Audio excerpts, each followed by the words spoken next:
Alan Lofthouse is the National Ambulance Services Officer of Unison, which represents full-time and part-time staff who provide public services.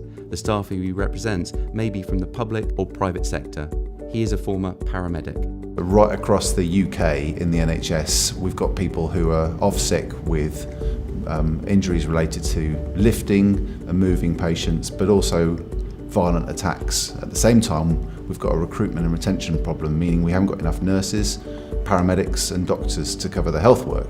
So it makes absolute economic sense to try and tackle the problem to make sure that there are enough healthcare workers to deal with the increasing demands on the NHS services. Specifically in the ambulance sector, we have had a very rough period, 5 years of very difficult problems with retaining staff.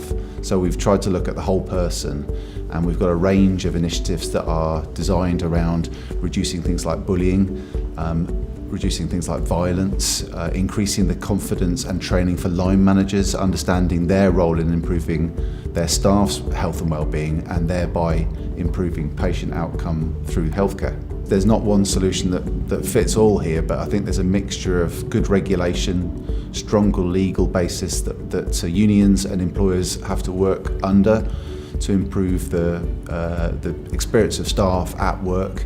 I think there's also a point where the demand on services and the funding that's being restricted by governments is something that we all need to face up to. And in the UK, the funding for health and social care isn't matching the demand that's placed on them. So we need to leave this understanding that our own pressures on our own countries are there, but actually by working together under social dialogue, we can help share our knowledge and resources and thereby improving the working conditions for frontline healthcare workers.